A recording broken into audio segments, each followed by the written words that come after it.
Thanks and unfortunately to their coastal location, the Ijaw were among the first Nigerians to encounter European explorers and traders.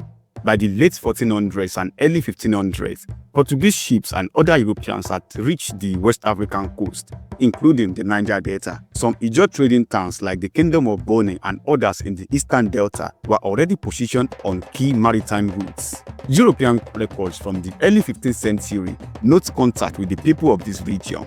Initially, trade with Europeans centers on goods like ivory, spices, and pepper, but soon it expanded dramatically with the rise of the Atlantic slave trade.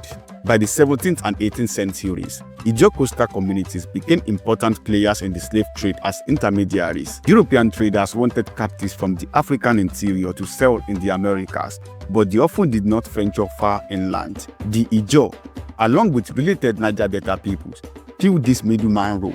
They obtained enslaved people from inland region, for example, buying war captives from Ijaw or other neighbors, and then sold these captives to European ships on the coasts. This made some Ijaw city-states very wealthy.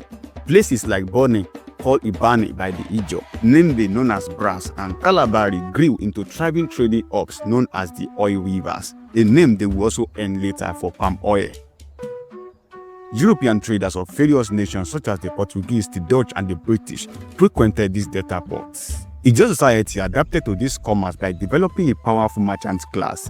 Trade was often organized through large family houses, essentially trading corporations made up of extended families or business partners, each led by a chief. These houses operated fleets of large war canoes, which were used to transport goods and also to fight off rivals or pirates on the waterways.